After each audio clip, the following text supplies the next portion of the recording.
एक धनवान व्यक्ति थे और उन्होंने बहुत बड़ी रकम एक गरीब व्यक्ति को दी थी। गरीब व्यक्ति बहुत प्रयास करने पर भी रकम लौटा नहीं पाया। एक दिन की बात है, धनवान व्यक्ति उस गरीब को पूछता है कि भाई मेरे पैसे कब लौटा रहे हो? कहने लगे मेरे पास तो अभी रकम है नहीं। तो धनवान व्यक्ति कहता है चलो कोई बात नहीं, आपकी सुंदर पुत्री है उसके साथ मेरा विवाह करवा दो। गरीब व्यक्ति कहता है लेकिन मेरी पुत्री तो अपने विवाह का चयन खुद करेगी, मैं तो उसके लिए नहीं कह सकता।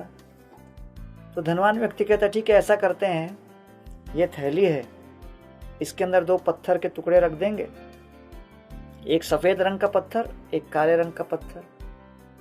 पुत्री को कहेंगे इस बैग में से एक पत्थर उठाए, काला हो या सफेद हो, जो भी कर्ज है माफ, लेकिन अगर काला होगा तो मैं उनसे विवाह करूंगा और सफेद होगा तो विवाह नहीं करूंगा।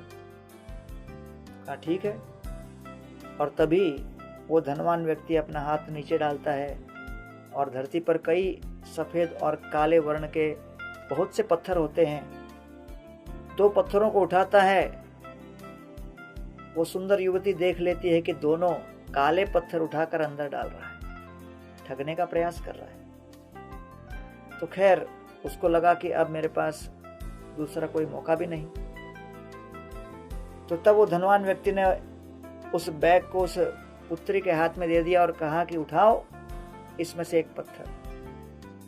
जैसे वो सुंदर युवती ने एक पत्थर उठाया, तुरंत उस पत्थर को उसने जमीन पे फेंक दिया और कहा कि अरे मैं देख नहीं पाए कौन से वर्ण का पत्थर था, आप लोग भी नहीं देख पाए, मेरे हाथ से वो फिसल के नीचे गिर गया।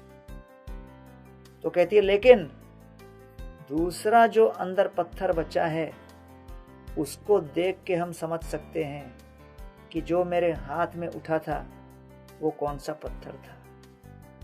तो अंदर दोनों काले थे, एक काला नीचे गिर गया, दूसरा भी काला बचा।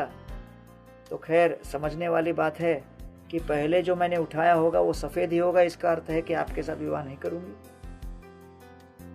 तो ये व्यक्ति भी समझ गया कि ये तो मुझसे अधिक चतुर निकली, और इसलिए भगवान गीता में कहते हैं कर्मण्येवाधिकारस्ते मां फलेषु कदाचन। चाहे परिस्थितियां कितनी ही विपरीत क्यों न हो, बुद्धि का प्रयोग कभी न छोड़ें, क्योंकि कभी कभी विपरीत परिस्थितियों को देखकर लगता है कि बुद्धि काम नहीं कर रहा। तो इसलिए बुद्धि का प्रयोग करें और हर विपरीत परिस्थिति में भगवान से प्रार्थना करें जिससे वो हमारे मस्तिष्क को सचेत करें, तब जाकर हम निर्णयात्मक वृत्ति का प्रयोग करके अपने जीवन को सफल बना सकें।